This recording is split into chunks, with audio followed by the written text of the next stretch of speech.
एक बार फिर से आप सभी का इतिहास की कक्षा में स्वागत है।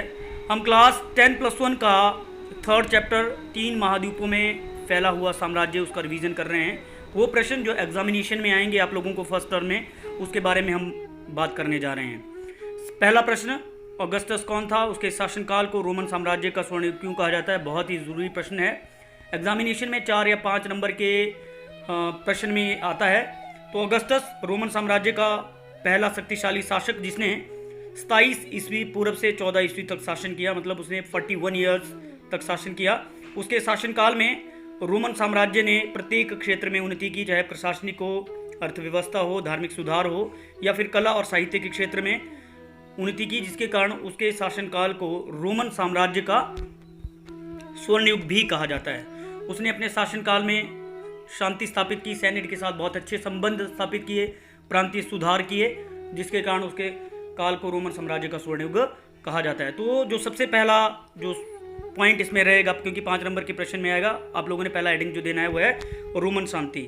तो ऑगस्टस के शासक बनने से पहले चारों ओर अराजकता फैली हुई थी, क्योंकि जूलियस सीजर जिसकी हत्या 44 ईस्वी पूर्व में हुई थी, उसकी हत्या के बाद रोमन साम्राज्य में चारों ओर अशांति और अराजकता का वातावरण था। गृह युद्ध फैल गए थे, लेकिन ऑगस्टस ने सबसे पहले जो जूलियस सीजर के हत्यारे थे उनको पकड़कर उनको सजा दी और उसके बाद रोमन साम्राज्य में उसने शांति स्थापित की। साथ में ही उसने कई उपाधियां धारण की। दूसरा जो पॉइंट इसमें रहेगा, सीनेट से अच्छे संबंध। सेनेट जो एक बहुत ही शक्तिशाली संस्था रही है रोमन शासनकाल में, ऑगस्टस ने इस संस्था के साथ बड़े ही अच्छे संबंध स्थापित किए। यद्यपि राज्य की वास्तविक शक्ति उसके हाथ में थी, लेकिन उसने कभी भी अपने आप को निरंकुश शासक घोषित नहीं किया। सेनेट एक बहुत ही प्रभावशाली संस्था थी और सेनेट ने उसको बहुत सारी स्वतंत्रता प्रदान की। तीसरा जो इसमें पॉइंट रहेगा वो है सैन्य सुधार। उसने अपने शासनकाल में बहुत सैनिक सुधार किए, सेना को शक्तिशाली बनाने में महत्वपूर्ण योगदान दिया। अगला पॉइंट, प्रांतीय प्रशासन। प्रांतीय प्रशासन में भी उसने कई सुधार किए। उसने प्रांतों में फैले भ्रष्टाचार को दूर करने के लिए ईमानदार गवर्नरों की नियुक्ति की और उन्हें लोगों की भलाई करने के लिए आदेश दिए। साथ में ही उसने प्रांतीय गवर्नर का कार्यकाल 1 वर्ष से बढ़ाकर 3 वर्ष कर दिया और जनता के कल्याण के लिए कदम उठाने के लिए उन्हें प्रेरित किया और जो अधिकारी भ्रष्टाचारी थे उन्हें उसने पदमुक्त करते हुए उन्हें सजाएं दी। अगला पॉइंट, आर्थिक सुधार। आर्थिक क्षेत्र की बात करें तो उसने बहुत ही सुधार किए, बहुत सारे सुधार आर्थिक क्षेत्र में किए।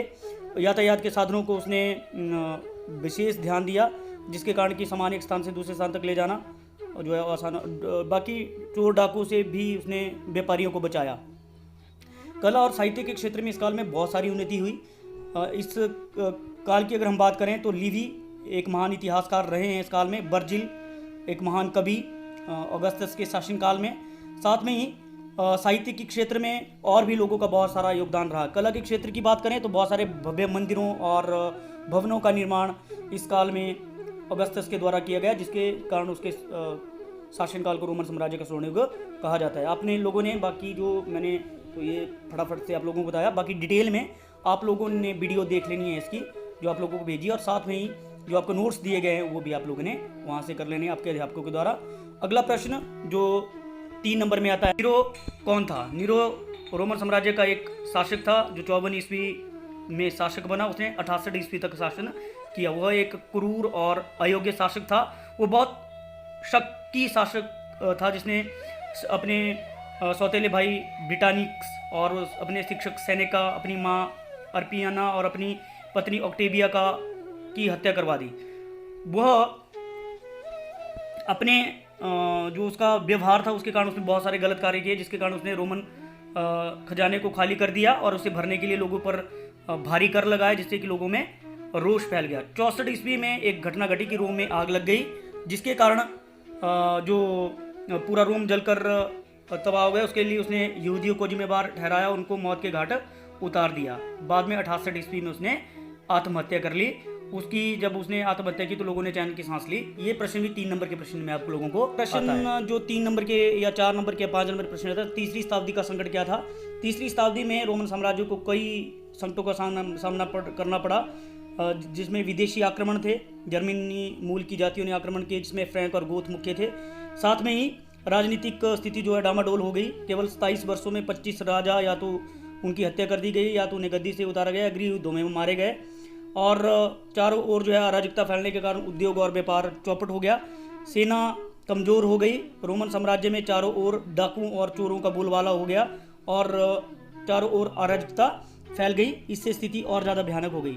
इसके साथ साथ में ही प्लेग और अकालों ने, जो प्लेग और अकाल उस काल में पड़े, उसने रोमन साम्राज्य की स्थिति को और ज़्यादा खराब कर दिया। 224 ईस्वी में ईरान का एक नया वंश ससानी सत्ता में आया। इस वंश के शासक ने रोमन सेना का विनाश कर दिया, ऐसा कई अभिलेखों से जानकारी मिलती है। तो तीसरी शताब्दी में रोमन साम्राज्य को कई संकटों का सामना करना पड़ा, जो उसके पतन के भी बाद में कारण बने। हालांकि रोमन साम्राज्य का पतन बहुत बाद में हुआ, लेकिन जो ये मुख्य कारण रहे हैं जिसके कारण कि तीसरी शताब्दी का संकट इसको माना जाता है कि सारी की सारी बातें जो है तीसरी शताब्दी में घटी थी। अगला जो प्रश्न इसमें बनता है, रोमन साम्राज्य के लोगों का सामाजिक जीवन कैसा था। 3 नंबर के प्रश्न में कई बार पूछ लिया जाता है। रोमन साम्राज्य का जो समाज था वो 3 श्रेणियों में बंटा हुआ था। उच्च श्रेणी जिसमें सेनेटर और नाइट्स थे, उसके बाद मध्य श्रेणी जिसमें नौकरशाह जो ब्यूरोक्रेट्स थे, लोग व्यापारी और किसान सम्मिलित थे, जबकि तीसरे थे निम्न श्रेणी जिसमें मजदूर और दास सम्मिलित थे। उनकी स्थिति बहुत ही खराब थी। परिवार एक मूल इकाई थी। परिवार का सबसे बड़ा जो मुखिया होता था, घर का मुखिया होता था, सबसे बड़ा जो पुरुष होता घर का मुखिया कहलाता, सभी उसकी आज्ञा का पालन करते थे। स्त्रियों की स्थिति बहुत अच्छी थी। शिक्षा के क्षेत्र में बहुत सारा विकास इस काल में हुआ और लोग सूती, रेशमी और ऊनी कपड़े पहनते थे। अगला प्रश्न जो इसमें बनता है, रोमन साम्राज्य की धार्मिक स्थिति का वर्णन करो। बहुत सारे देवी देवताओं की पूजा रोमन लोग करते थे, जिसमें रोमन देवता जो मुख्य थे जुपिटर रोमन साम्राज्य का सर्वोच्च देवता था। वह आकाश का देवता था। सूर्य, चंद्रमा और तारे सभी उसकी आज्ञा का पालन करते थे। दूसरा इसमें था मार्स युद्ध का देवता, जूनो जो प्रमुख देवी थी, उनकी स्त्रियों की देवी से समझा जाता था। मिनर्वा ज्ञान की देवी से माना जाता था। डायना यह प्रेम की देवी थी। और इसिस, रोमन लोगों ने मिस्र की प्रसिद्ध जो देवी थी ओसिरिस को अपना लिया था। रोम में से इसिस नाम दिया गया। इसके अलावा बहुत उपासना देवी देवताओं की करते थे, उनकी मूर्तियां उन्होंने बनवाई थी। सम्राटों की उपासना भी की जाती थी। रोमन सम्राट ऑगस्टस से पहले सम्राटों की उपासना के जो प्रथाएं प्रचलित थी। इसके अलावा इस काल में यहूदी धर्म, ईसाई धर्म और मित्र धर्म अस्तित्व में रहे थे।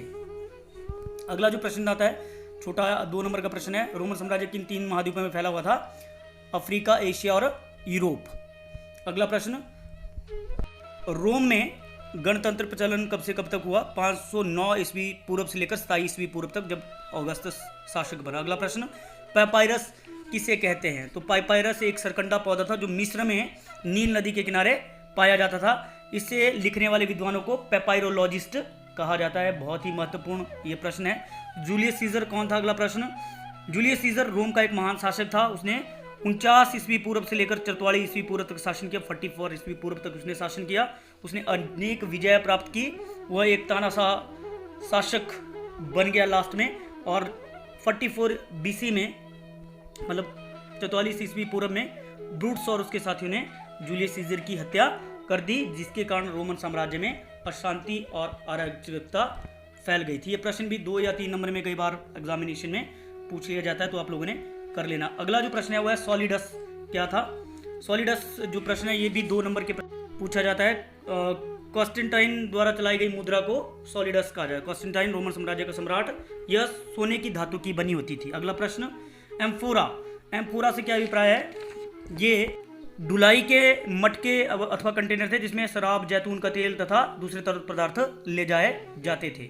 ऋतु प्रवास से क्या अभिप्राय। ऋतु प्रवास से अभिप्राय उस प्रवास है जिसमें सर्दी के दिनों में चरवाहे अपने पशुओं के साथ चारागाहों के लिए निम्न मैदानी क्षेत्रों में आ जाते थे और गर्मियों में पुनः उच्च पर्वतीय क्षेत्र में चले जाते हैं, जैसे आजकल हमारे जो यहाँ पे गद्दी और गुज्जर है वो करते हैं कि सर्दियों के दिनों में नीचे आ जाते हैं और फिर गर्मियों के दिनों में फिर पहाड़ों में चले जाते हैं। रोमन सभ्यता की विश्व को क्या देन थी, प्रश्न 2-3 नंबर में आता है, जिसमें बात करते हैं विशाल साम्राज्य का निर्माण, रोमन साम्राज्य में शांति स्थापित करना, विश्व को पाठ पढ़ाया, दूसरे देशों को सहनशीलता का पाठ पढ़ाया, कानून के बारे में बताया, ईसाई धर्म का प्रचार, अनेक विख्यात विद्वान और कला और साहित्य के क्षेत्र में इस काल में उन्नति, भवन निर्माण कला का विकास हुआ। तो ये आप कर सकते हैं इसमें। अगला प्रश्न जो 5 नंबर में आता है, रोमन साम्राज्य के पतन के कारण। रोमन साम्राज्य जो एक विशाल साम्राज्य था लेकिन उसका पतन हो गया, उसके कई कारण रहे हैं जो हमने आपको डिटेल में पढ़ाया है। रोमन साम्राज्य की विशालता, बहुत ही विशाल साम्राज्य था जो रोम, इटली, स्पेन, फ्रांस, यूनान, सिसिली, मिस्र, उत्तरी अफ्रीका, ब्रिटेन के बहुत सारे हिस्सों में फैला हुआ था। और रोमन शासकों ने साम्राज्यवादी नीति अपनाई जो एक बड़ा कारण बनी। रोमन शासकों की विलासिता एक बड़ा कारण था कि उन्होंने अपना अधिकतर समय शान शौकत का जीवन व्यतीत करने के लिए जो है वो लगाया। उत्तराधिकार के कानून का ना होना एक अन्य कारण था कि उत्तराधिकार की राजा के बाद उसका पुत्र बनेगा, फिर आपस में लोग लड़ते थे। साम्राज्य का विभाजन हो गया, 2 साम्राज्यों में बंट गया, रोमन साम्राज्य, पूर्वी रोमन साम्राज्य और पश्चिमी रोमन साम्राज्य, जिसके कारण भी ये कमज़ोर हो गया। दासों पर अत्याचार, दुर्बल सेना, आर्थिक कारण, बहुत सारे कारण थे, लेकिन विदेशी आक्रमण एक और कारण था। हमने पहले भी पढ़ाया था कि 3री शताब्दी में भी जर्मन मूल की जाति, जिसमें गोथ मुख्य थे, उन्होंने रोमन साम्राज्य पर कई आक्रमण किए, जिसके कारण रोमन साम्राज्य कमज़ोर पड़ गया और उसका पतन हो गया। साथ में राजनीतिक जो परिस्थितियाँ थी रोमन साम्राज्य की वो भी कमज़ोर हो गई थी, क्योंकि हमने पढ़ा कि केवल 47-48 वर्षों में ही 25 राजा या तो गद्दी से उतार दिए गए, उनको मार दिए गए या गृह युद्ध में मारे गए। तो ये प्रश्न आप लोगों ने कर लेना है, जो आपको नोट्स आपके अध्यापकों के द्वारा दिए गए हैं डिटेल में। मेरा उद्देश्य केवल आप लोगों को रिकैप्चुलेशन और रिवीजन करवाना था कि हमने किस प्रकार से जो है इसको करना है। तो ये सारे के सारे प्रश्न जो हमने अभी किए एग्जामिनेशन पॉइंट ऑफ व्यू से बहुत ही ज़रूरी है। इसके अलावा भी जो आपको प्रश्न आपके अध्यापकों के द्वारा या फिर हर घर पाठशाला के द्वारा आप तक भेजे गए हैं, उनको आप रिवाइज करें और बहुत अच्छे तरीके से आप पेपर अटैम्प्ट करें 7 सितंबर को। अगर आपको ये वीडियो अच्छी लगी है तो लाइक और सब्सक्राइब ज़रूर करें, और उम्मीद ये की जाती है आप लोगों से कि आप लोग 7 सितंबर के लिए बड़े अच्छे से तैयार होंगे। एक चैप्टर हमारा इसके बाद और बचता है, उसकी वीडियो मैं कल या परसों तक आप लोगों को भेज दूंगा। और उम्मीद यही है कि आप लोगों ने जो वीडियो बनाई आप लोगों को पसंद आएगी। Thank you and have a nice day.